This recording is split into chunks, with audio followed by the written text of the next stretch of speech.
Hey everyone, how's it going? Sotharan here, and welcome to my first video of me checking out World of Warcraft Legion. So I've been playing World of Warcraft for a very long time, and I'm very happy to say that I'm enjoying the new Legion expansion. And with me enjoying it so much, I actually really wanted to do a video on it. And the video I wanted to start out doing is my experience with playing my main character, which is a warrior, and I've been playing ARMS. So I thought I would do a kind of talent build, kind of rotation, just like a tutorial on how to play an arms warrior from what I've learned. So starting out with an arms warrior, the first things that I'm going to show off is just basically the talents I chose, why I chose them, and then I'm going to go through the rotation as well as AoE rotations to help people out. So for the talents that I've picked for being an arms warrior are these ones right here. And the reason I picked these is I'll go through every step here. For overpower, it is basically a very strong ability that I picked that causes you to hit very hard whenever it procs, and it fits in very well with all your other abilities that you use. Double time is just a great ability to use with your warrior class, as it allows you to charge twice, which I find really good in PvP and PvE aspects. It can differ. Some people like different things, but personally this is my favorite.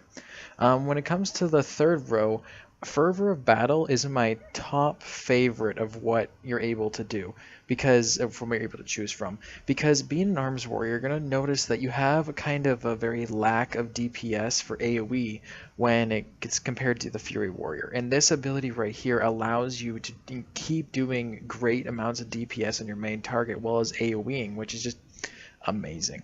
Bounding Stride is another one that I've really enjoyed using, and it makes your heroic leap, when you land, you actually increase your movement speed. So while you're fighting in different types of combats and stuff like that, or if you're fighting bosses, anything like that, you're able to jump, increase your movement speed, so that you're able to move in and out a lot more quickly, and it helps out a lot playing a DPS role. I'm also using In for the Kill, which causes your Mortal Strike to generate 20 rage when the target's below 20 health. I really like this ability because it allows you to generate more rage to use Execute, which I'll go over that ability as well. If anybody's brand new to a warrior or anything like that, I'm just going to go through that as well. For the level 90, I choose Trauma because it causes your Slam and Whirlwind to bleed for 20% of its additional damage over 6 seconds, which is amazing to use, because when you're out of rage and out of everything like that, you're unable to actually attack, or if your abilities are on cooldown, having this causes your DPS to still tick upwards. You're not actually losing a lot of damage because you're actually bleeding a lot of damage and health from the things you're attacking. And finally, Opportunity Strikes is one of my... I was using, I believe, Anger Management for a while, but I really like Opportunity Strikes because it has a chance that you basically attack an extra time. And one thing you'll notice playing an Arms Warrior is that your character is very slow. Especially compared to Fury Warriors, you're very slow. So having this ability is great because even though you're hitting slow, you're technically you have a chance of hitting twice, which is absolutely amazing. So those are the talents I chose. These are just from what I really enjoy and what I think is best. So I'm going to go through the rotations now. So for single target rotations as a warrior, you're going to start off by using your charge ability. Just by charging straight in, getting additional rage because it generates rage for you. Every warrior player should know this. The next ability you're going to be using is your Colossal Smash. What it does is it hits the target pretty hard, but at the same time it increases the damage you deal by a certain percentage for 8 seconds, which is just... It is your top ability. You want to maintain this on your target as much as you can because this is what causes you to create so much DPS. And if you don't have this on, use your Warbreaker ability. It's an AoE version of Colossal Smash. So if your Colossal Smash is on cooldown, you switch to a different target or it's not up, make sure to use your Warbreaker because then it pops it back up while it's on cooldown. The next ability you're going to be wanting to use is your Overpower, which is the talent I chose. And you'll find that this procs very quickly because it's all melee attacks have a chance to proc this, and it hits super hard. So if you overpower and it procs, you hit with that. I've been hitting 400, 500, 600, 700k hits with this ability, and that's insane. It's so good. After that, if your target is still healthy, you need to skip this step, but if not, hop to your Execute ability, because at this point what I've usually found is if you charge Colossal Smash, Overpower, or Mortal Strike, and then Execute, the creature's almost dead. But in raiding situations, you basically going to skip this step until they're lower, but like below 20% health. So mainly the execute ability of if anybody's been playing a warrior, knows that when they're below 20% health, it's basically a finishing move. And it costs a lot of rage to use. So if you're able to basically combo out quick enough and get the character low enough, you're going to execute. But if not and you're raiding anything, just skip this step. If you have nothing else you're going to be using, you're going to be using your Immortal Strike ability, which is a really good hard-hitting attack, and it lowers effectiveness of healing, so it's pretty good for PvP.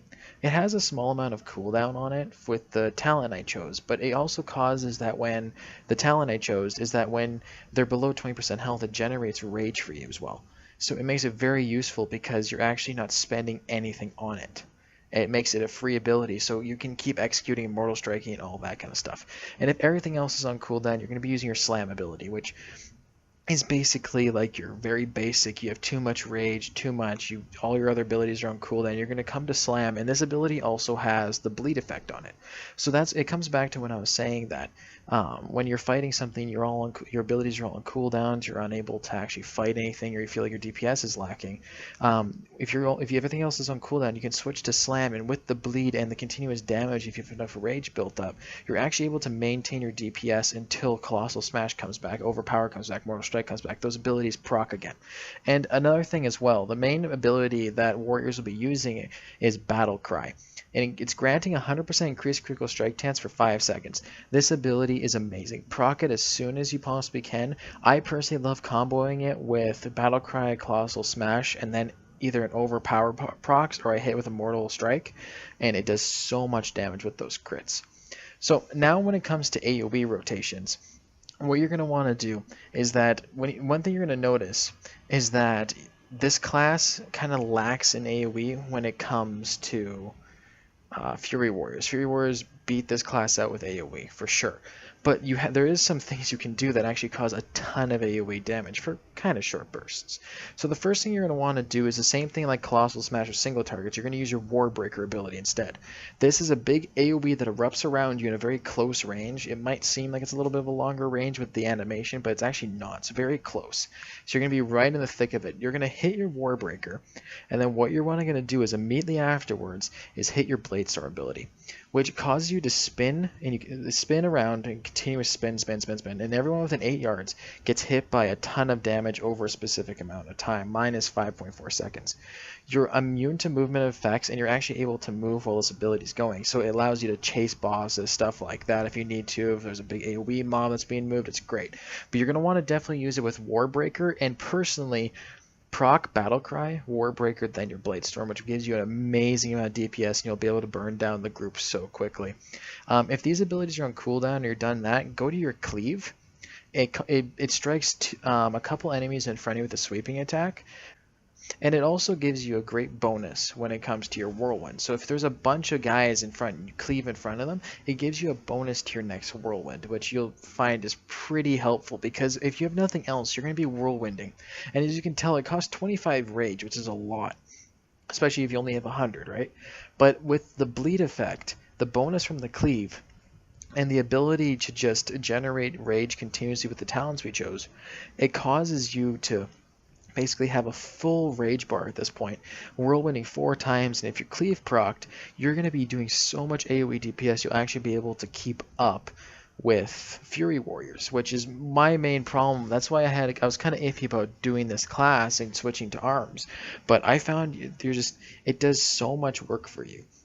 So that's pretty much all the rotation that you really need to know when it comes to playing Arms Warrior. Other than that, you have a couple different abilities that I can go over very quickly. You have Die by the Sword, which is basically like your saving grace.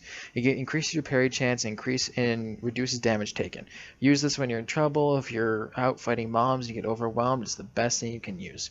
The other thing you have is Victory Rush, which is when you kill a target, you get healed for 30% of your maximum health. The one thing I didn't like about Arms Warriors compared to Fury Warriors is Fury Warriors can heal a lot more than Arms Warriors because they have Bloodthirst and they have their Rage Regeneration. But this class has been doing so much damage, and I've been loving it beyond belief because it's really fun. It's actually a really fun class, and you'll see if you're starting to play an arms warrior, you'll see the amount of damage you do. And the final ability you get is Hamstring, which is more of a PvP ability or a crowd control ability, but it reduces the movement speed of the target by 50% for 15 seconds. So very good, very, very good in PvP. Some mobs, stuff like that, but most of them are immune to it, so other than that, it's not very helpful. But other than that, guys, that's going to be the end of this first tutorial video. I just wanted to say help out with people that are trying to figure out arms warriors and give my insight of how to play the character in class if you're having trouble with it. I plan on covering the Fury aspect as well and doing a video on that to kind of show you guys what the rotation is, everything like that. Is there any other classes you'd like me to cover? If you have any questions, anything like that, please feel free to leave it in the comments below and I'll get back to you as soon as I can. And I hope you guys enjoyed this video, and I'll see you next time. Bye bye.